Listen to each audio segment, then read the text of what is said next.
Hello, John McWhorter. How you doing, my friend? I am pretty good, Glenn. I'm a little bit under the weather today, but I'm sure that you can get me started. How is life out there in California? I will do my best. Oh, the sun is still shining. I still have a beautiful view from my study down the hillside onto the Stanford University campus. I ain't complaining. Although when I go out to ride my bicycle, I almost get overrun on the paths by a herd of incredibly fit men and That women, happens out there. Yeah. none of whom are more than half my age, who just Yeah. zip by me at lightning speed. I feel like a Mm. really, really old codger out here trying to get around Mm-hmm. on a bicycle. And they go up and down these hills that Mm. are completely intimidating to me. Okay, I don't know how anybody gets up and down these hills. So I'm just Mm. impressed with the youthful vigor of of my compatriots out here. It ain't half bad. A guy could get used Yep. to it. I'll be honest with you. But that is not what we came here to talk about. John McWhorter, welcome to the Yeah, Glenn Show. This is I the Glenn know. Show at bloggingheads.tv, and I am the host, Glenn Loury of Brown University, currently on leave at Stanford University. And John McWhorter is at Columbia University. Our audience knows us well. We're the black guys at bloggingheads.tv, and we are back to have a conversation we haven't talked in a while with so much going on around us in the news having to do with race on the college campuses. The University of Missouri, where the president was forced out by student demonstration, and Yale University, where controversy that starts with a Halloween costume debate continues to bubble over there. We can name other places, Ithaca College, Claremont, McKenna, where demands have been made. In the Claremont case, as far as I know, the person has actually stepped down for administrators to step down because of racially insensitive behavior on their part. All of this turmoil in this post-Ferguson moment that we live in of people challenging institutions and getting the support in the liberal magazines and the opinion columns. My friend Charles Blow has addressed himself to these matters in a manner that, I've become accustomed to hearing him deploy when he addresses these matters. And so... Glenn, I think that if I may interject, oh, you may. Please do. Roxanne Gay's piece in the New York Times, I think, also was a pretty standard response from the left to the students, very much in favor of what they were doing. Anyway, go ahead. Jelani Cobb at the New Yorker Yes, in that's a true. similar manner. I'm sure if we went to the Nation, we'd be able to find somebody. And in fact, I read something there. I just don't remember who it was. There have been some counterpoints in the commentariat about the coddling of students, the closing of the Connor American mind. Friedersdorf in The Atlantic is particularly good. I thought that was a very but strong piece. firm. I found myself in much agreement with it. I agree that Friedersdorf's piece deserves to be highlighted.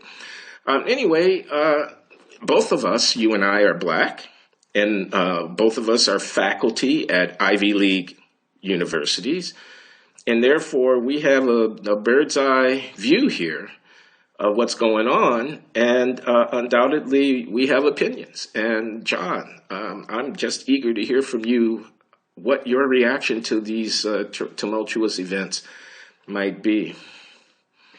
Well, I'm trying to wrap my head around what's going on, and because we have the bird's eye view, I personally cannot just dismiss these people as quote unquote whiners. I know them. I see them. Some of these people are in my classes. They're not idiots. And so I'm really trying to break bread with the whole thing.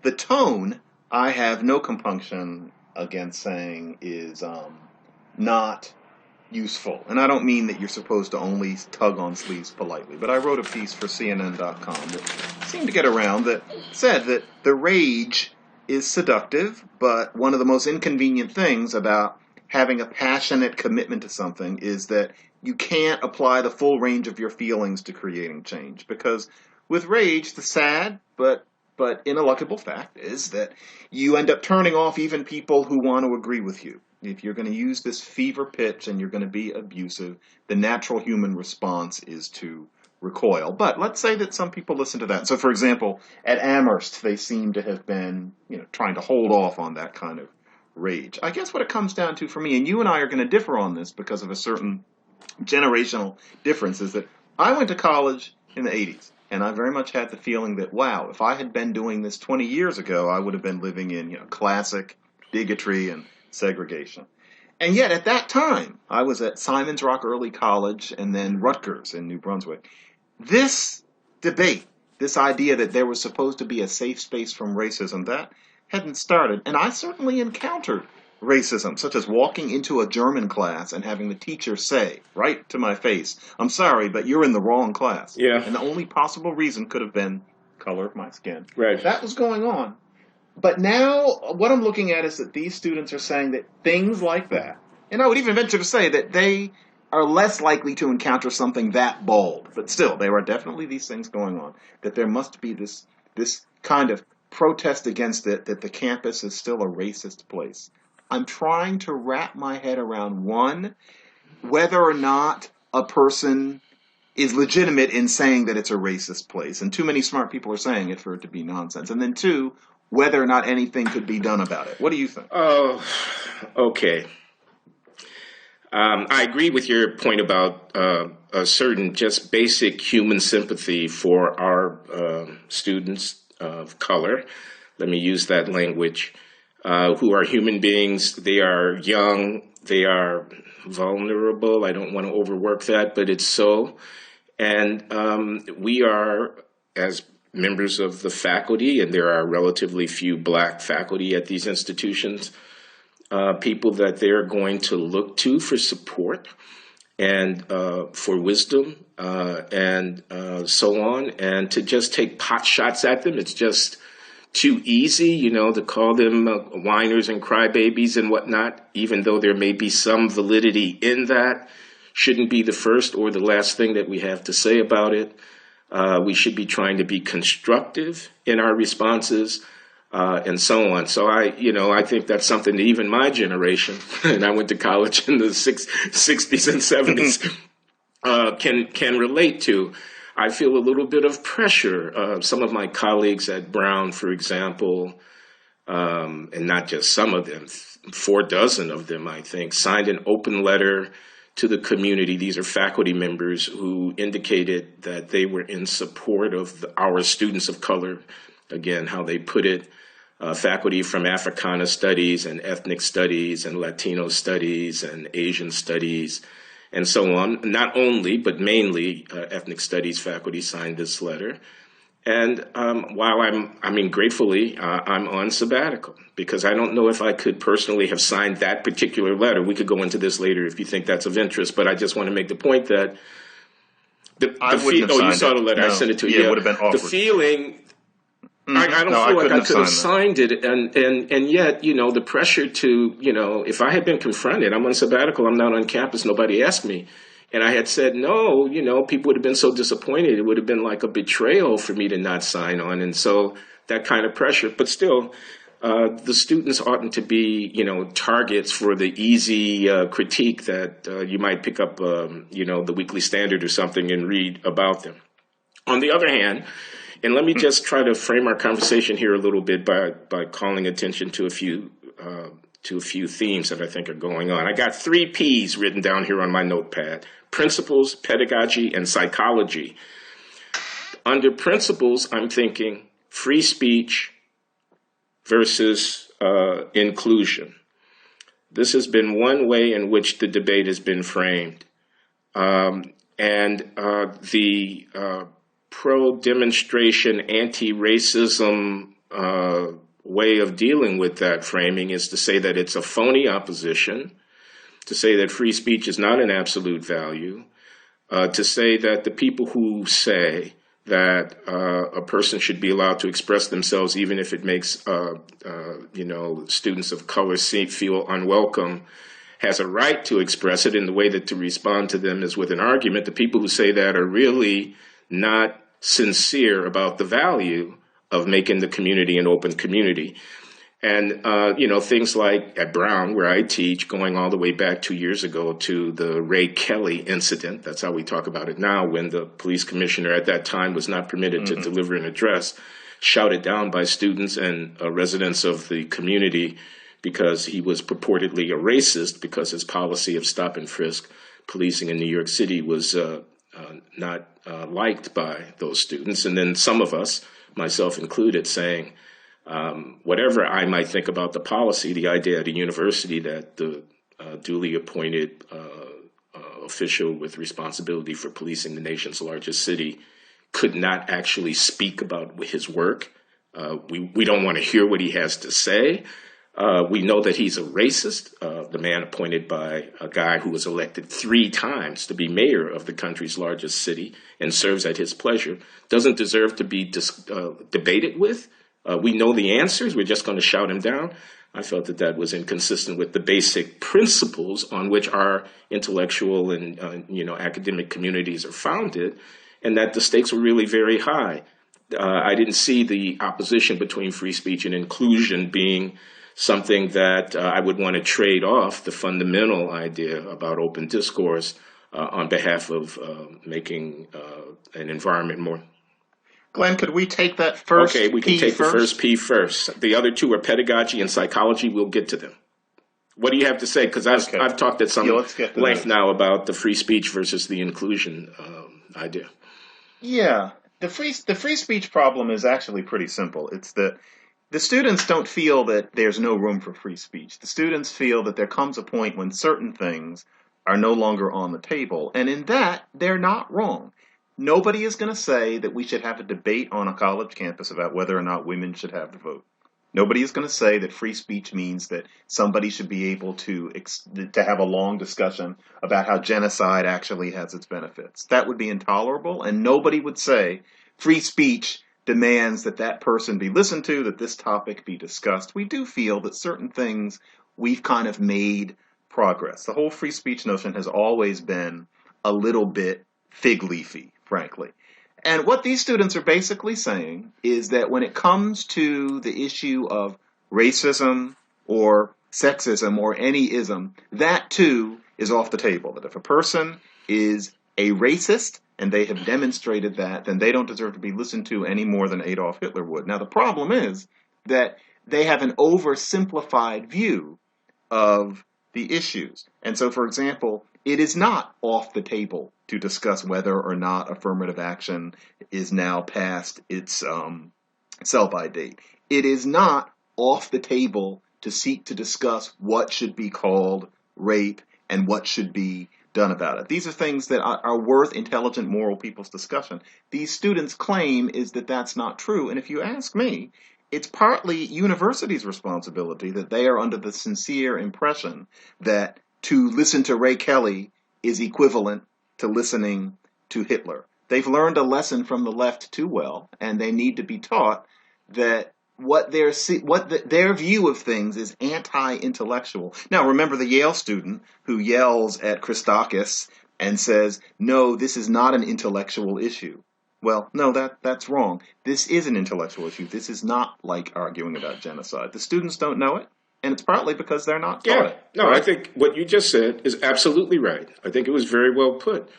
I agree that some moral debates have been resolved. Slavery is wrong. There was a time when a lot of people, including John C. Calhoun, whose name is on a building at Yale, think, because he's an alumnus, and evidently the university was proud enough of John C. Calhoun, the early 19th century U.S. senator who was a vociferous defender of slavery.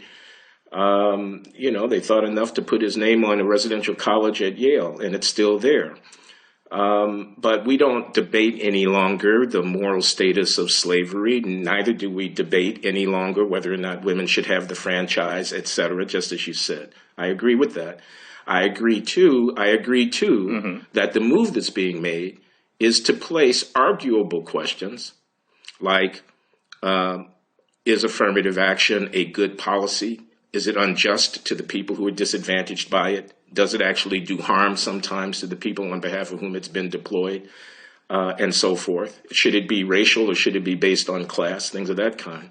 Or like, how do you police a city of 8 million people where crime and violence is a very real thing and getting weapons off the street is a first order matter of business for the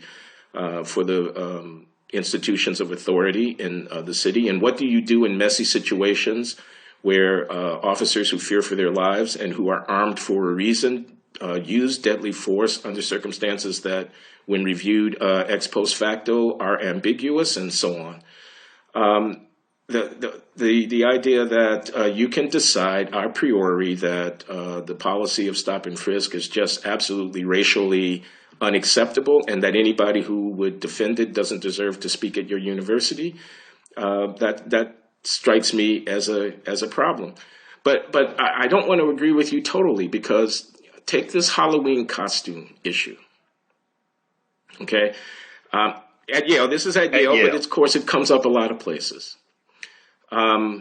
Somebody adorns themselves in a way that someone else finds to be offensive, either because it's a cultural appropriation, that is to say they're white, but they actually present themselves as if they were otherwise, or because it seems to be mocking, or is understood to be mocking or making fun of somebody's culture or somebody's values or something like that, and it's a, quote, inappropriate costume, close quote.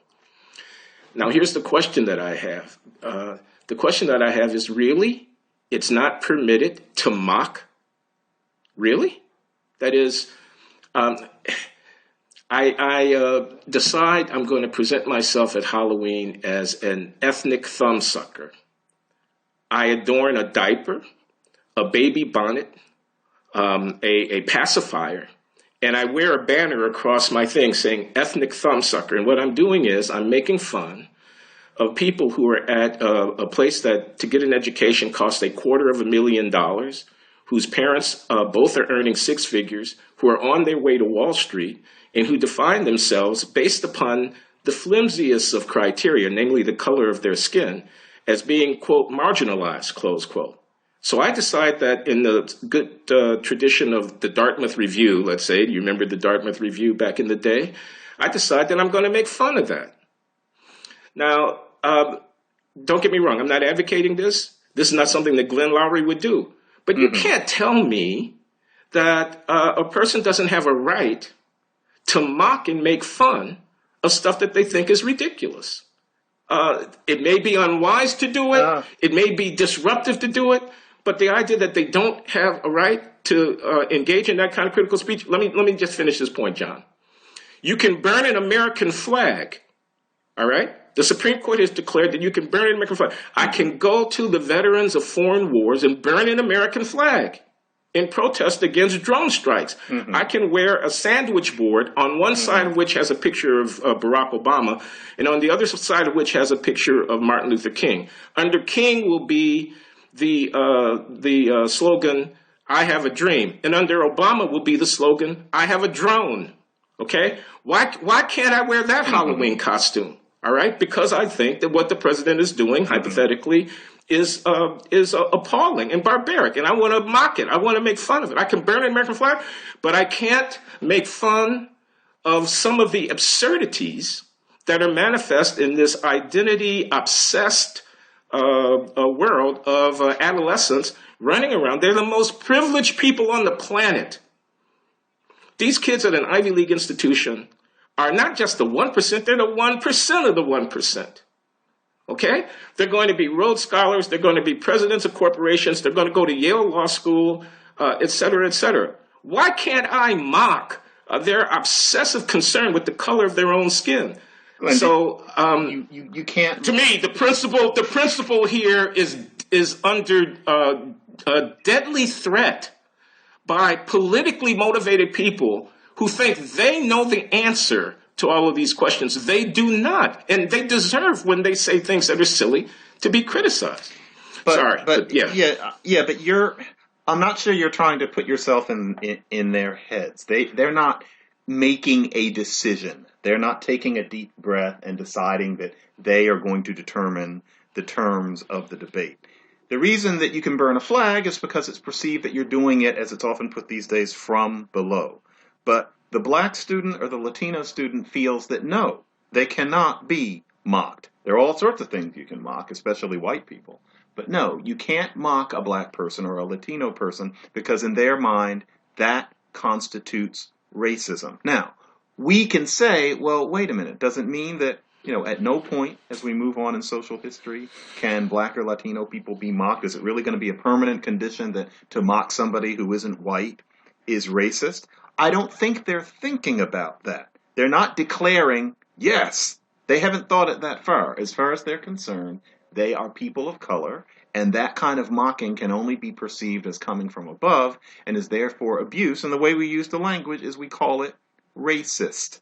So, yeah, as far as they're concerned, all of that makes perfect sense. Mock a white lacrosse player, and if anything, you're kind of doing your job. Mock the quote-unquote ethnic thumbsucker, or, more pointedly, mock ghetto culture, even if you're somebody who, as a white person, loves hip-hop, etc., and you are committing what they think of as racist abuse. And remember that we, as Black people, do have a self-image problem, and that has not gone away.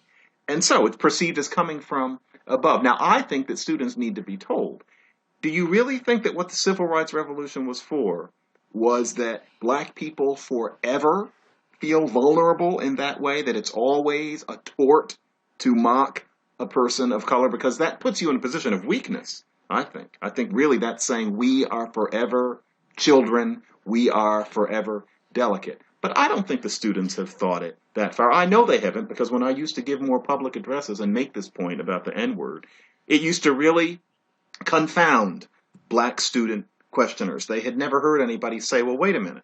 Somebody calls you nigger and you get upset. Aren't you the weak one? Aren't you the strong one if you kind of look down on them? And you can see the wheels kind of getting jammed. They don't know. Doesn't that make sense? They think it's racist because they're being mocked. Well, you're explaining their behavior. I'm thinking about the institution's responsibilities. Mm-hmm. The institution should tell them. My examples had to do with a principle. The principle was free speech. You said you don't have a right to say anything because some issues have been settled. I said, yes, there are issues that have been settled. I agree with you. Slavery is wrong. If someone wants to come and defend slavery, I'm not in favor of inviting that person. I agree with that. But I say a lot of issues haven't been resolved. And the fact that a person has a feeling or a group of people have a feeling doesn't mean that they get to control the agenda of discussion. I understand why they don't want to be mocked. I still have a right to mock them. Mm-hmm. That's what I'm saying.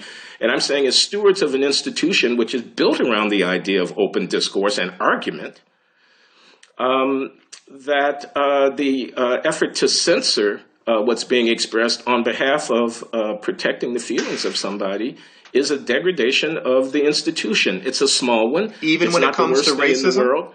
But for these people, racism is the exception when it comes to these things. What is your argument to them? Ray Kelly is not a racist. I'm prepared to say that. And by the way, I want to make the point, I don't think this can just be talked about in the abstract. I think we do have to get down to cases, okay? Mm-hmm. Policing New York City is a tough problem. People may disagree about how to do it, but because somebody wants to deploy stop, question, and frisk doesn't make them a racist, okay? I'm going to say it yet again. It doesn't make you a racist because you're pro-police, all right? Public safety in communities of color is a very serious problem. The Black Lives Matter movement have decided they don't want to discuss that, all right? You and I both think that that's a mistake on their part. Mm-hmm. I think it's a mistake in principle as well as a mistake in terms of pragmatic politics, that you don't, in terms of logical consistency, that you don't want to talk about that. But somebody actually has to go and sweep up the mess that's being left in the streets of some of our communities of color by violent people who have weapons and who are prepared to use them against others who are defenseless in those communities and can't afford to move out the way most of the parents of these Ivy League college attending people will have done. Okay? Now, to debate what works is one thing. To decide from the comfort of the leafy green campus that the guy who actually has to sweep up the mess is a racist and therefore has no right to speak is an abomination, John. And to allow that to happen or to justify it as a member of a faculty or the administration of a university is a betrayal of the trust of what's been entrusted to you. These institutions are important. They're important as sites of deliberation and debate. Make an argument. Present some evidence. Don't throw a fit. And if you throw a fit, then I, as the responsible authority, are going to call you on it. That's a fit that you just threw. We are an institution of ideas and debate. We don't tolerate that here.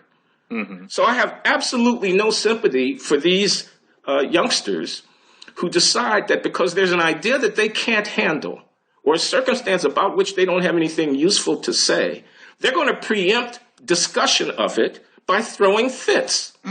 I agree with you. Okay. I agree with That's, you that the university yeah. should be stronger. There should be no resignations. I don't think we're going to see it, but I think that the people in question, the presidents and chancellors and administrators, ideally would be stronger and would say some of these things. I don't think they should say it with your tone, and not just because people need to be polite and hold their little fingers up, but because I don't think that these students, and I'm not just saying this in order to avoid alienating them because we're having a public conversation. This is what I really believe. These students are not being as willfully obfuscatory as you're implying.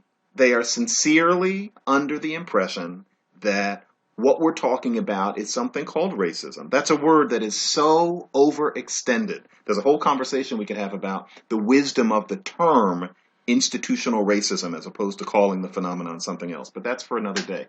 The way the term is used, it's all they've ever heard. Remember, they're 19 and 20 years old.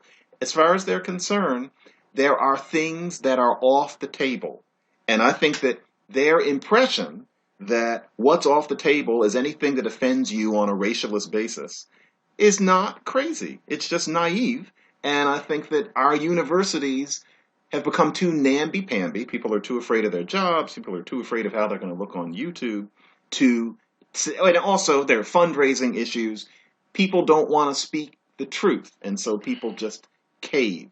That is a problem. But the students themselves have just drunk in a way of looking at things that you drink in when you're in college. I think we may be forgetting what it felt like. There are just certain cultural norms, and among them is the idea that racism is racism, and that's it. So I agree with you, but it's just that these students are not the ruffians that you seem to think. They're naive. That's my true feeling about these uprisings. It's not pretty to watch what they do with the naivete. And yes, some of them are drama queens. That's human nature. But it's not their fault that they have an overextended sense of what racism is, and therefore is off the table. You know what I mean? Yeah, I know what you mean. I don't agree with it, John. You can't split. Glenn, very, very quickly. One very quick thing. This is what I mean, for example. When I was in college, many people would find this surprising, I thought that to be a Republican was to be evil. I barely knew anything about politics, but what you drink in from the second you hit the threshold of your dormitory is, especially if you're a black person, Republican, bad. And Ronald Reagan had just been elected, and so I just assumed it. I didn't question it. I was interested in language and music, not politics. I just assumed it. When I was in grad school, I had reasons to get to know some Republicans just by issues of proximity. And I gradually realized, wait a minute, a lot of these people are actually capable of making sense. But I would never have dreamed that I would have thought that when I was in college, because it was all I drank in. That's these students now. That's the sort of thing that I mean. Yeah, well, that may be the students, but it ought not to be the faculty and the administration. I agree. I think that we have responsibilities that extend beyond making people feel comfortable. We have pedagogic responsibilities. That was my second principle. Comfort is one thing. Enlightenment is another. Teaching people how to think and how to make arguments, making them aware of counter arguments that run against their initial predilections. Laying bare the complexity of issues that turn out not to be always expressible on a bumper sticker or a postcard. Teaching people how to assemble and evaluate evidence. Notice the sciences are nowhere in this debate. I mentioned earlier in this conversation a letter of support from faculty at Brown for the students of color. One of the issues that had prompted concern amongst the students at Brown was opinion pieces published in the student newspaper, one of which made a Jared Diamond, guns, germs, and steel type argument about why the Eurasian landmass might have been predisposed because of natural environment and endowments of plants and animals to develop a civilizational structure more rapidly than Africa. And people found that to be a racist expression, and they attacked it. And wait, that was racist? Yeah, they said that you have to read the column. The column was not artfully expressed, and it did offend people. But yeah, basically, it was entitled "The Racial Privilege of Cows." Okay, that's what the column, the opinion, and they were saying, okay, you people are complaining about white people being ahead of the game. Well, let me tell you, the reason that European civilization outstripped African civilization is because of Jared Diamond-like arguments about, sort of geography and flora and fauna and so forth, domesticated animals and so forth and so on. Cortez brought horses to the New World, whatever, Pizarro, whoever did. And this person is making that argument, and yes, that argument was called racist. And in the back and forth after the piece was published, people were saying it's been established that race has no biological basis. Okay? Mm-hmm. And just like that, dismissing any idea about exploring the interface between human biogenetics and racial categorization. All right? Now, everybody in the debate pretty much signed off on this idea that race has no biological basis. And I kept waiting for some real population geneticists, for some real neurobiologists, for some real people who did research in the area of human genetics and racial classification to speak up. Of course, their voices are nowhere heard in the discussion because of the political environment, which would have made any nuanced effort to parse what we know about the extent to which, for example, certain medical therapies need to be conditioned on, the genetic basis of, and some of that might have a correlation with race or whatever. I don't want to try to make a defense of any concrete position here, because what I'm trying to point out is the absence of any actual scientific discussion about questions. So now if I'm running a university and I've got ethnic studies departments and cultural studies and modern media and all of that, and I've got people making pronouncements about issues that are actually the subject of ongoing inquiry of a technical and rarefied character in the disciplines that are sitting on the very same campuses. Right. By the way, most of the students of color, quote unquote, in those disciplines are going to be Asian. The African American and Latino representation in the technical curriculum, as we know, is de minimis. Am I going to chalk that up to racism too? Is that because the chemistry department is racist? Okay.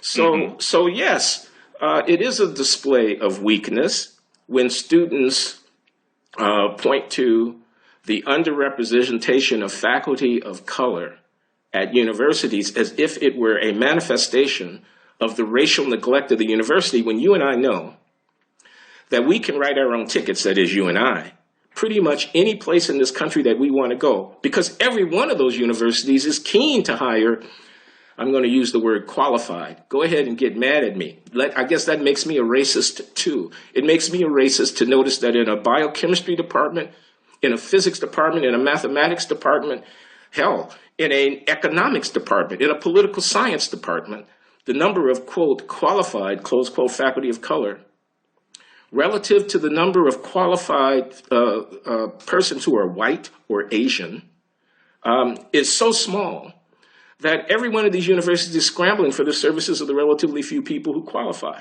like you and me. Yes, I said it again. I said it another time. Now, if you're serious about having the science curriculum reflect a greater degree of racial diversity, then you need to deal with people learning modern chemistry, mastering modern cosmology and astronomy, and so forth. And that begins very early on in the educational cycle. And the fact that the number of Asians are, and by the way, we're a global community. These universities are, let me say it a third time, this is a global institution, a Brown University, a Columbia University, all right? So you're not playing in the real game if you're standing there with a picket sign complaining about something that really rests upon the performance of people, and that's where you need to be addressing your attention. So now, don't we, faculty, have a responsibility to speak the truth, even if it's painful, to the people who are our charges here? I mean, to capitulate to this cartoon characterization of 21st century racial inequality in America. It's all about white supremacy and white privilege. To capitulate to that by incanting slogans rather than forcing people to confront the objective reality of their condition. It's a global community and the world is moving fast. You're going to look up tomorrow and you're going to be a footnote in history. All right? You've got the microphone, or I should say the megaphone right now, but you don't have any chops. Yeah, Glenn, I agree with you on this. And of course, there are two stories involved. One of them is that even among we grown-ups, when we discuss this issue of, I guess we'll say qualified Black and Latino, I'm not going to say minority, because what we mean is Black and Latino faculty. The way you're supposed to talk about it is that if there is outreach and a candidate isn't found, then you haven't done enough. And I'm sure you and I have both seen that you're not supposed to discuss it beyond that. Clearly, you weren't looking hard enough. There's no such thing as saying there weren't enough people and that the reason for that clearly has to do with society and history, but there simply aren't that many qualified people. You don't say that. You always assume that you are not making enough outreach. Now, as far as the kids, which we're talking about, if you think about it, they have no way of knowing what the reality is. And they probably have less of a way of knowing it than you or I did. That's why, as far as they're John, concerned, that's why it's our responsibility to tell them, not to placate them, excuse me. Right. But I'm just saying, as a result, they haven't even been out on the market yet. Most of them are not going to be the kind of academics in terms of subject matter that you and I do. They really do think that the school, if there aren't that many, it must be that there are squadrons of them out there not being hired because of the operations of maybe unintentional racism. And so, yes, I do think that students who just simply say there aren't enough minority faculty need to be told about the realities. But Glenn, this is the problem.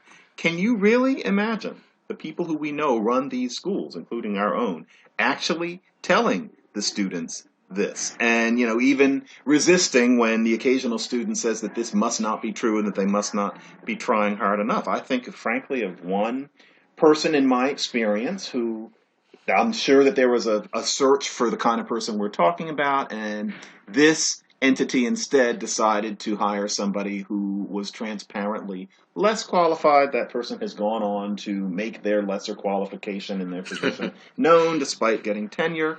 And the people surrounding this person would never be open to the slightest conversation about that person and qualifications. You would be considered, morally equivalent to a Klan member to even talk about it, despite the fact that the particularities are quite clear. These people are typical.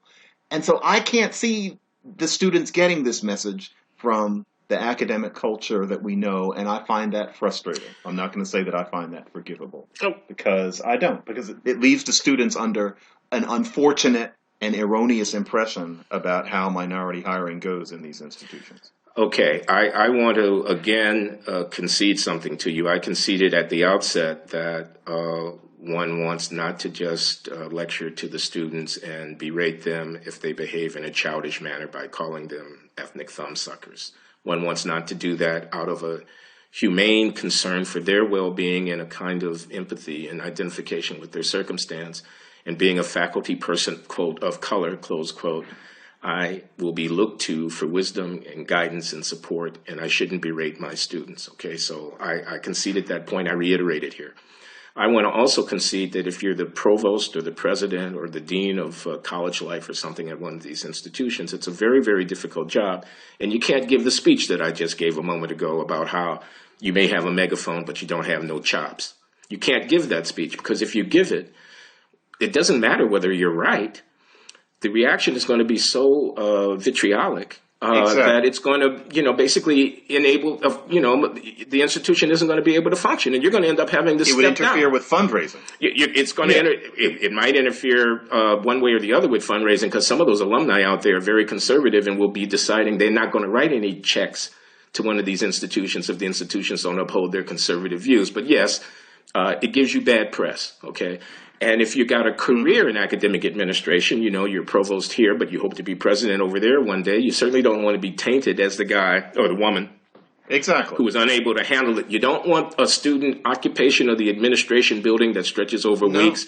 You don't want your faculty censuring you for your lack of sensitivity to the students' demands and so forth. Your career would be over. Yeah. So it's a very difficult management problem. And I have to confess, I don't have those skills and I don't have that experience to think about how you handle, even, you know, I'm an egghead. I can sit back and say this is right and this is wrong. But being right's not enough. I'm prepared to concede that. Being right is not enough in a sensitive situation. Knowing how to balance various equities, how to make people feel comfortable, how to get people around the table and keep them around the table, how to make sure that they can hear you when you're talking to them. Of course, you have to express concern for their sympathies. And being angry and right about something may be alienating in a way that ends up being counterproductive. So I want to acknowledge that as well. I don't know how to run one of these institutions. I just have the feeling, though, that the integrity of the institution is on the line, and that while one has to be solicitous of, sensitive to, empathetic with, supportive of, at the end of the day, the integrity, the intellectual and academic integrity of the enterprise is the highest value. It can't be compromised. So I've just made statements that may not be consistent with one another. It may not be feasible to at one and the same time maintain the integrity of the institution and avoid the explosion. That well might be the tragic circumstance in which we find ourselves, but such is my feeling in any case. This is tough, and I know we need to get to the third P, but I want to say what we're up against, and I know that I'm a broken record now, but everything you're saying is true. But the reason that we're in a culture that puts up with this dissonance between logic and truth and what a university is supposed to be is because we're running up against the religion. I mean, there was a time 300 years ago when at a university you had free speech and inquiry, except you were not to inquire about things such as God and Jesus. There was just no question. I mean, most of the people were at the institution in order to become religious figures. That was the culture. Now we're in an institution where, although nobody would put it as such, there is a religion observed. And so when it comes to these certain things that you and I happen to be in the middle of, no, you cannot have a frank conversation because you will be, ridden out of town on a rail. Now, the way people discuss the fact that you can't have that conversation is rather obscure in the same way as it would have been about religious questions in 1750. But nevertheless, that is the reality. I'm less upset about it than you because I knew this was coming. I mean, this is just, not that you didn't, but this is what we live in. Of course, nobody at this university is going to say that there's no such thing as God, which is what the equivalent of the sort of things that you're talking about would be. And now we're running up against the fact that that does mean that students cannot be taught something, that they can walk around comfortable in the idea that there is something that they can be anti-intellectual and even vicious about. Did you read about what happened at Dartmouth, I think, yesterday? No, tell us what happened at Dartmouth. I don't know about this. Black kids were, at first the idea was to protest in favor of Black Lives Matter. Okay. Fine. But then they went through the library and a certain fringe of the black crowd, and I want to say it was a fringe, it was not all of them, a certain fringe started yelling at white students, "Fuck your white tears." And apparently there was at least one, maybe two incidences of a white person being pushed hard up against a wall. So that's where it is. That's an extreme. But we have students who feel that this is as defensible as, Stokely Carmichael yelling and H. Rap Brown talking about guns. They feel like all of this is the same thing. Well, if your description is accurate, John, that's intolerable. I understand that conference attendees at the William F. Buckley Forum at Yale were spat upon during an altercation that took place there because people thought that some statements made in that conference had been racist. Mm-hmm. Genocide is not... And the statement, we should say, was that somebody had said, these students are acting as if we're advocating Indian genocide. And then the very idea that Native American genocide was brought up was deemed to be worthy of people being spat on. Genocide is not a joke. That was the banner on one of the signs. People being spat upon? I mean, fuck white, Wouldn't you fuck spit your on white, Hitler? and Yeah. then pushing people. Hmm. So, It's the same religion that has produced various other things we've discussed over the past couple of months on Blogging Heads. All of it comes from the same conviction. But what is the third P? the third P was Pedagogy. psychology, and I wanted to talk about this issue about safety and comfort. Okay. And I wanted to talk about people perceiving themselves as victims, and I wanted to talk about their identifying themselves by one dimension of their complicated identities, namely the color of their skin or the fact that their ancestors, some generations removed, may have been slaves, and the primitive character of that modality as a posture for approaching our complex humanity in the 21st century. I wanted to say that class doesn't get mentioned, okay? This is reminiscent of this piece that I know you've read by the political scientist at Penn, Adolph Reed, who says that anti-racism is not really a progressive politics. He, in so many words, says this because he says the campaign against racism as such, which does not delineate and specify the specific mechanisms of disadvantage and oppression, ends up being a politics of feeling good about being against racism, but not a politics that actually ever touches the ground in terms of directing our attention towards structures that need to be reformed. And I'm thinking about class. I'm thinking, for example, about a working class white guy who happens to be a security officer for an Ivy League university, confronting a privileged 18-year-old who's had too much to drink and, let's say, putting handcuffs on that person because the person behaves in a way that the officer regards as warranting to be treated in that way. And then the debate being racist, white supremacist institution oppresses marginalized community, when in fact what may be going on in that particular instance is working class Joe from a poor or lower middle class neighborhood in Providence, Rhode Island, confronts privileged, supercilious, and self-important, smug person of color who happens to be on their way to Goldman Sachs, and ends up getting tarnished with the race card being played on him, when in fact the underlying structure is really very different. Now, I make that up. I'm not trying to refer to any particular incident, but what I'm saying is not implausible as a description of some of what's going on.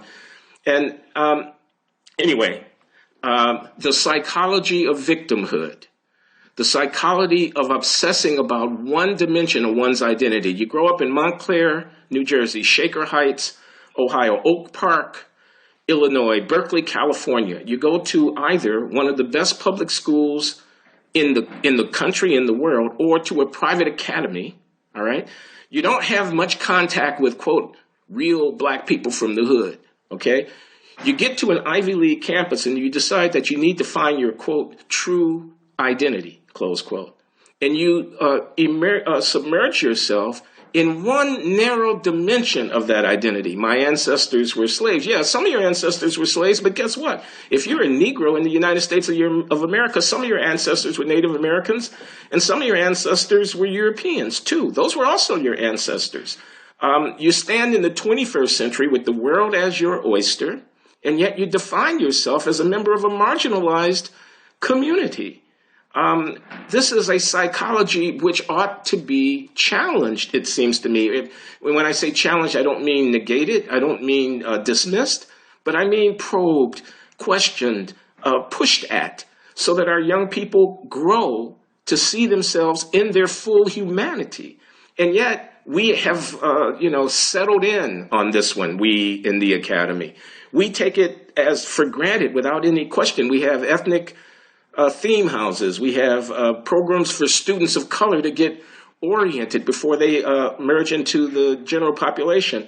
We have ethnic studies curricula that are designed to reinforce these predilections, when perhaps the most important challenge that should emerge from, quote, ethnic studies, close quote, would be to probe, challenge, and question these predilections. So that was the third thing that I wanted to call to our attention here. Well, Glenn, I'm not sure I have any glib answer to what you're talking about, because this brings us back to what I was saying in the beginning about trying to wrap my head around these things. I mean, I think I'll say first that we have to remember that you're saying, why are you focusing on this one little aspect of your Yes. identity? Roxane Gay, the person who now has been writing for the Times, writes about how she was at Yale in the early 90s and she was constantly, I don't know how often constantly is, but certainly a whole lot more than once, constantly asked for her ID on campus by cops who questioned whether she belonged there. So I think it's fair to say Roxane Gay would say, no, it's not that I'm obsessing with one part of my identity, it's that it's thrown in my face all the time. And we both know that is certainly what these students would say. Somebody drives by in a truck and says something. I had a roommate who did this.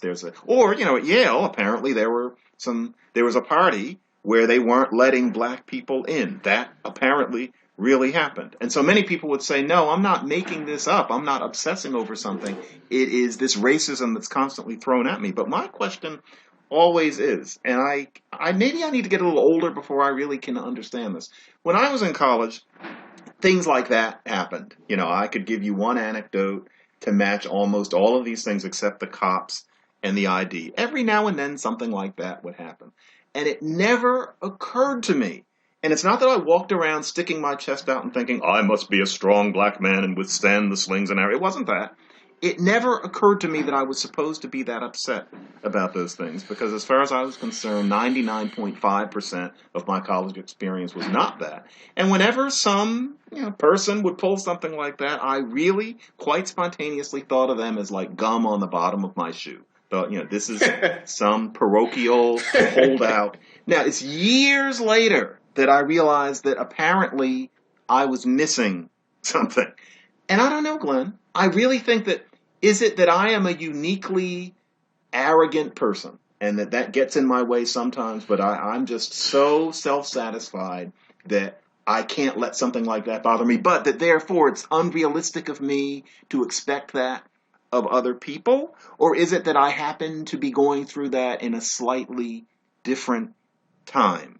Because all of these people today are not going through more than what I did. It's not like I was going through it in 1930. But I think we can assume that all of it was worse among those first generation white college students in New Jersey in 1984 than what's going on now at Columbia or Brown. And nevertheless, it never even occurred to me. And I had plenty of black friends where it was the same thing. You laughed about it. Now, what's different now? And I'm trying to decide, were we behind the curve? Or is there something that we need to teach the ones today? I genuinely don't know the answer to that question. That's my statement about it. Neither do I. And I grant you that the profiling issue, Roxane Gay being asked for her ID, she figuring that's because she's black. She's probably right about that in New Haven, Connecticut. I grant you that it's a serious issue in New Haven, Connecticut. Charles Blow's son is accosted by that happened. Is accosted by a police officer. There had been some burglaries. His son matched the description, and Charles Blow acknowledged that he matched the description, but the officer apparently pulled his weapon out of the holster. There's a dispute about whether the officer pointed his weapon at Blow's son. He did force Blow's son to get down to the ground, and after producing ID, he allowed him to go. But Charles Blow worries that his son could have lost his life there if he had made a wrong move because the officer pulled his gun from the holster. Yale is investigating. The officer has been put on administrative duty until the resolution of the investigation. That's what I understand it. I think, indeed, the investigation has been concluded. I believe that the investigation found that the officer did not act inappropriately under the circumstance. There is a dispute about the fact of whether the officer pointed his gun at Blow's son. And what I read in the newspaper was that the video that's available doesn't show the officer pointing his gun at the son on the video, although it could have happened at some point when the video wasn't recording the situation. Anyway, here's what I want to say. Brown University, it sits in Providence, Rhode Island. Every other day or two, I get a notice, or three, but it happens frequently, about some robbery that has taken place, kids having their cell phones taken away from them, someone being accosted and having their wallet taken at knife point, et cetera. Descriptions are given of the perpetrators who are being sought by the authorities. And sometimes they'll say Hispanic man of certain build, medium complexion or something like that. They'll call attention to racial characteristics in the description. The Robert and Now Brown students are wanting that not to be done because they say it fosters profiling. If you're a university in the middle of a urban area that is largely got a population that is non-white and that has some issues with safety, crime, violence, property theft, and so forth, you're going to have this kind of messy thing. Security services ought to be trained in a manner to be especially sensitive, although I can imagine it's going to be impossible to avoid every situation in which a perpetrator looks like a student and a student is stopped and asked to produce their ID. I grant you that that is burdensome to the student of color because he knows that if he had been white, he wouldn't be stopped and asked for his ID because if he's in New Haven and he's white, he's unlikely to resemble a suspect in a burglary. Officers should be polite. They should apologize. They should presume that the person that they're encountering is a student and not a thug and behave accordingly, though they may have to ask for the person's ID. You could ask the question about whether or not a student of color in such an environment has a responsibility to cooperate with officers who are trying to keep them safe and so on. But even as I say those words, I squirm in my chair because that's asking a great deal of such students. So here we have another difficult problem. You know, I agree with everything you're saying. I wrote one of the hardest things in my book, Losing the Race in 2000, was writing about exactly this, where I was trying to say that people like me have to be accustomed to this extra attention because of the realities of crime in certain urban locations. That if it's unrealistic to suppose that people of color, especially men, are not going to get more attention from the cops, and that ultimately it's to protect you, especially if it's in an inner city community. That was tough, and I have found over the years that that argument reaches very few people who weren't ready to be convinced already. And I know one argument I used to hear, and I'm not sure where to put it, especially since I don't care much about clothes and so I don't look at these things, is that the cops should understand subtle differences in dress style between a black college student and the black quote-unquote thug, that it should be clear. And I don't know whether the cop could do that. I mean, there's a part of me that thinks that, especially over the past 20 years, the thug kind of dress seems to have influenced the way other people dress just as a matter of fashion, and it might be unrealistic to expect the cops to be able to attend to that, but I don't know enough about it. And so, but that is what people often say, and it keeps the debate going. It's another one where I get the feeling people like you and me end up hitting a wall, because the Kelly episode up there makes it clear there are people who are simply not prepared to listen. And they're not going to, I think, because of their sense that these issues you don't have to do the hard work of thinking, that we've already done the thinking. We don't need to read the works of Susan B. Anthony and figure out upon what basis she justified women getting the vote. Been done. As far as these people are concerned, that's why you don't have to listen to Ray Kelly speak. And it's hard because, yes, you would like to tell the students this. And I try to tell students these things to the extent that I can within the confines of my classes and what the subjects are. But I'm just one person, and they're not going to hear it from the culture in general of the campus. And so we end up in a situation where, yes, we work for institutions which cannot infrastructurally address racial issues with pure logic. And that does get really hard. It can be difficult. I've tried to learn to accept it. But at times like this, I'm here at Columbia University. I assume that there might be some unpleasant incidents coming soon. Yep. It is hard because you feel close to these students. I personally care about them. I remember being them. And it's hard watching this because it's hard to see a lot of what's going on as wisdom. There is no doubt about that. I'm going to say one final thing, John, if you don't mind, and that is that we're in this post-Ferguson moment, and I think attention should be explicitly drawn to the connection between the movement that has sprung up about Black Lives Mattering and about the policing of communities of color in situations like Ferguson or like Baltimore, and about the kind of network of organizing and activist energies.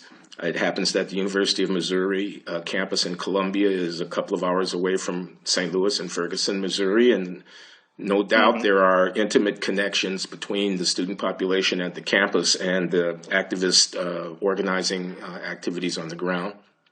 A movement that's sweeping the country, so there's going to be copycat or other kinds of, I'm inspired by, or demonstrations in solidarity with and whatnot. So this thing has its own sort of social psychological dynamic.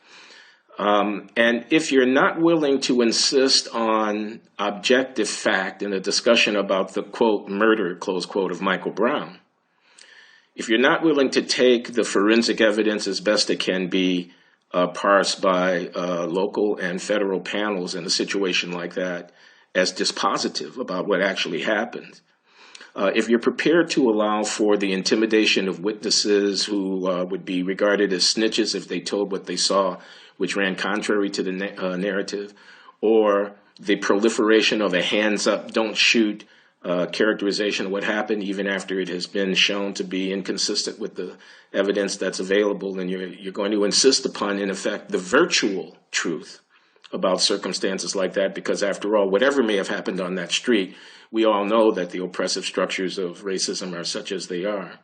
If you're prepared to say in a context like Baltimore, where there's rioting going on and the destruction of property, there's arson and there's looting, that people are so frustrated, what else can we expect them to do?